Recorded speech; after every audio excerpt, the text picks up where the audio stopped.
just picking up on that saving money bit, eh?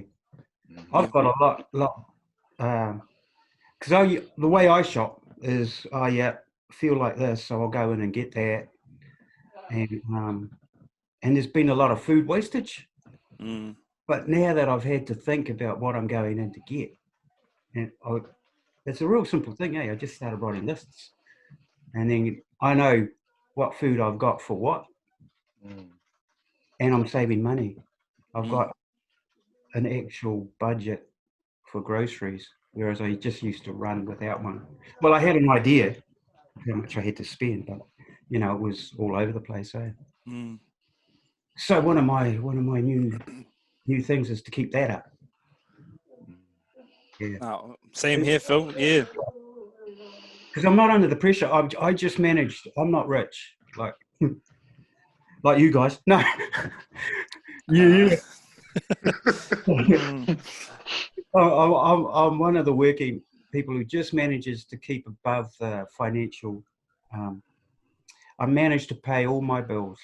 You know, there's not a lot left over for big savings and other things. So, Mm. so what I'm learning to do is actually get control of the food things in it. Yeah, that's been really important. You know. Yeah, for us, I mean, myself, and I know that you guys can relate, it's like we're very fortunate to still be able to get a full wage during this time. And, I'm mindful that a lot of our people are out there having to go to work and income and get money and that from the government to help them to be sustainable. But my wife, she's lost a bit, some hours at work, but so it's been a bit of a challenge for us. However, we are still grateful that we can pay the bills that we Yeah, need to pay, yeah, and there is opportunity for her to do some extra work. And I said, look, hey, let's think about it. Maybe because we're still making enough to pay the bills, let's just cruise on that for a while. As long as we can pay the bills and like and our kids are getting their meals every day. And my parents are being sustained. I know that I can afford to miss a meal out or two. Um, just looking, but yeah, yeah, it's a tricky one with money and being in this current lockdown. But God, we make it work. Mm. Yeah. that's My one. sorry, there you go, Phil. It was. It's one of the big stresses for people. Hey, how am I gonna how am I gonna afford this? How am I gonna pay for this? And so I'm really mindful too that at least we've got work. We've got, Mm. um, but also one of the things that happens when because if you've ever been made redundant or you've lost your job, or there's a real there's a worry that goes with that can turn to um, to real fear, Yeah. hey, and despair and despondency, where where it just slides into um, a sense of that's not going to work out, and what's the point, and those sort of things can come up when we're faced with that kind of thing, which is natural because it threatens something about who we are.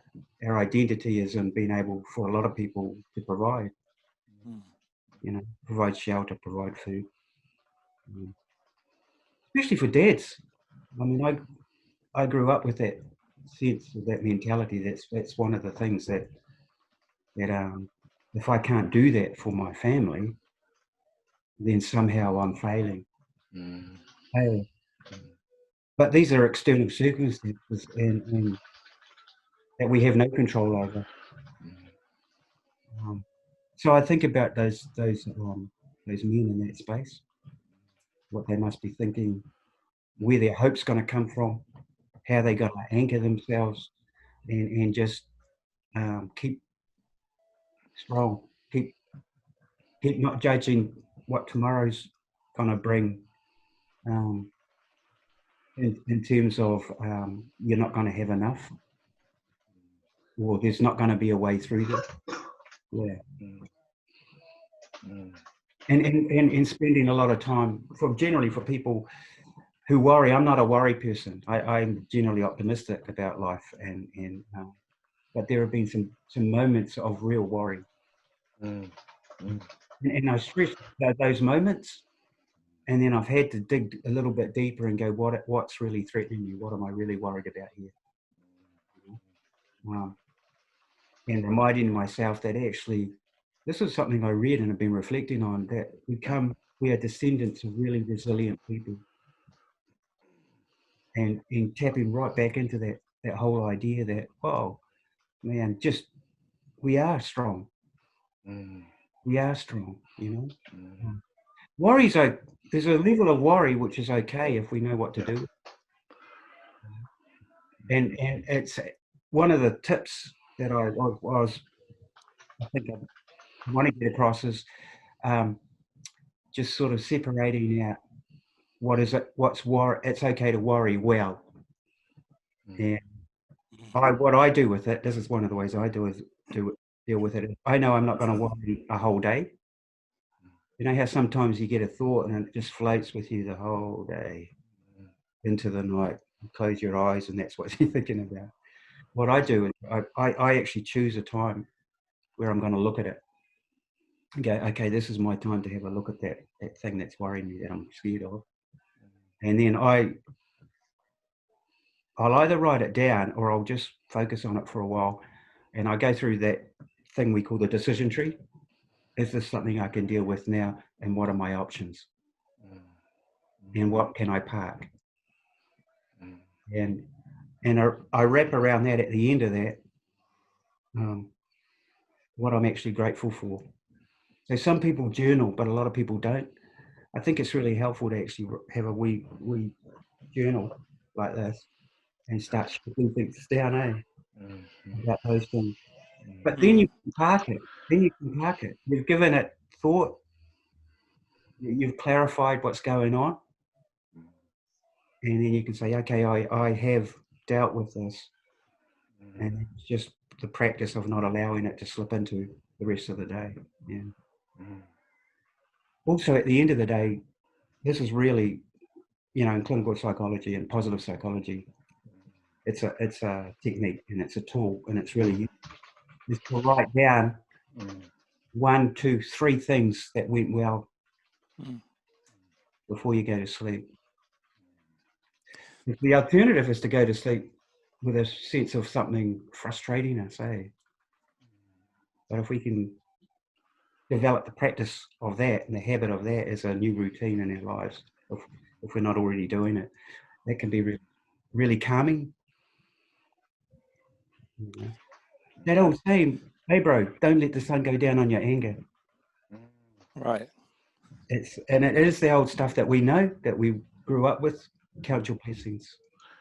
Yeah. Psychology didn't invent it. No, it's always been a part of us. Christianity. We've always had a belief of something higher than ourselves, and if we look at a lot of our PI rituals and that we did back then, and whether it was a cover ceremony, and then there would be a prayer. There's always that time, or if a luminal moment, if you like, or a time of meditation. Where you're kind of like taking stock, and then you're grateful for the things that you do have and the things that are present, and then kind of just parking, like you said, that worry, but there will be a time, and when you're ready to look at that worry, then you can look at it, bring it, unpack it, and then go through the find out ways of dealing with it, and us being in this stressful time, it's good to have those strategies of how we can deal with our stress and our anxiety, and and CBT, that's a massive one. Having that gratitude diary, where where you can write down the 3 things that you're really grateful for, because Mhm. a lot of the time, a lot of us who, like you said, worrying is a normal thing. It's a worrying is a part of life, and Mm. it's built in us. And it's, I guess, for example, worry then leads to anxiety, and how our body reacts to times in stress or difficulty. Then we go to that fight or flight mode. For example, if we're standing Mm. on the edge of a cliff, boom, heartbeats racing, oh, I'm gonna fall. We're in that fight or flight mode, eh? So Mm.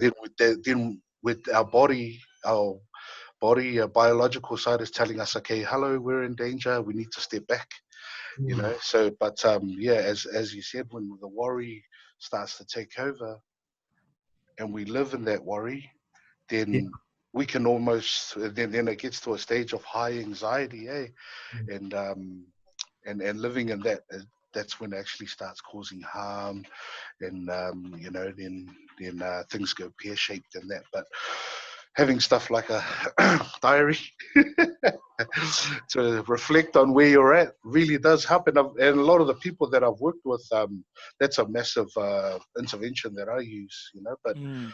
yeah, and I've seen a lot of success using it too for myself and the clients that keep up to date with it. So.